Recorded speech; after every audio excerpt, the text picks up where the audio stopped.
అనుదిన వాగ్దానం, daily promise.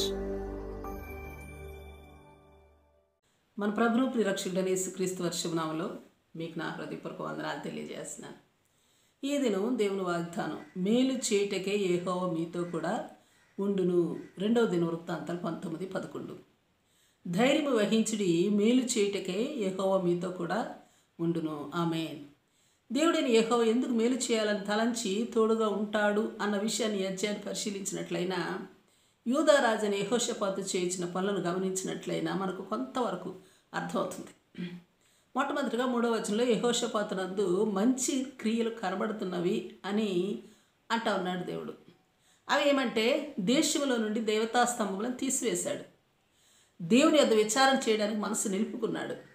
యెరూషలేములో నివాసం చేయుచు బెయేర్షెబా నుండి ఎఫ్రాయిం వరకు జనుల మధ్య సంచరిస్తూ దేవుడైన యెహోవా వైపునకు వారిని మళ్లిస్తూ వచ్చాడు. దేశమందు యోధావారున్న పట్టణములన్నింటిలో న్యాయాధిపతులు నిర్ణయించి, మీరు యెహోవా న్యాయమును బట్టియే కానీ మనుషుల న్యాయమును బట్టి తీర్పు తీర్చవలసిన వారు కారు గనుక బహు జాగ్రత్త పడండి అని హెచ్చరిక చేశాడు. అలాగున చేసినట్లయినా ఆయన మీతో కూడా ఉంటాడని కూడా తెలియచేశాడు. అలాగే అంతేకాదు, యెరూషలేమునకు వచ్చి అక్కడ కూడా మరి యెహోవా నియమ ప్రకారము న్యాయం జరిగించడానికి, సందేహాంశములను పరిష్కరించడానికి మరి యెహోషాపాతు లేవీల్లోనూ యాజకుల్లోనూ ఇశ్రాయేలు పెద్దల్లోనూ కొందరిని నియమించాడు. అలాగే ఆ పెద్దలందరికీ తాను ఆజ్ఞాపించిన అంశాలు ఏంటంటే, యెహోవా భయం మీద ఉండాలి అని కోరుకుంటూ హెచ్చరిక చేశాడు. అంతేకాదు, దేవుడైన యెహోవా ఎందుకు దౌష్ట్యం లేదు, ఆయన పక్షపాతి కాడు, లంచం పుచ్చుకోడు గనుక మీరును ఆయన వలె అలాగున్నే ఉండవలసి ఉన్నది అని చెప్పాడు. మరి ఆ తర్వాత యెహోవా యందు భయభక్తులు కలిగిన వారే మరి నమ్మకంతోనూ యథార్థమైన మనసుతోనూ ప్రవర్తించాలి అని హెచ్చరిక చేశాడు.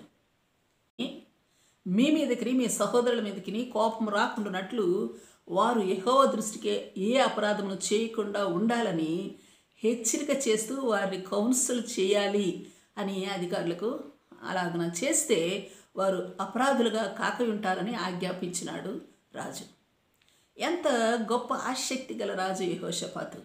అందుకే దేవుడు దీర్ఘదర్శి అయిన హనానీ కుమారుడైన యెహూ ద్వారా నీ యందు మంచి క్రియలు కనబడతా ఉన్నాయి అని దేవుడైన యెహోవా చెప్పగలిగాడు. Praise lord. అంతేకాదు, 11వ వచనంలో అద్భుతమైన విషయాలను తెలియజేస్తూ ఉన్నాడు. ఏమంటే, అధికారులకు యెహోవాకు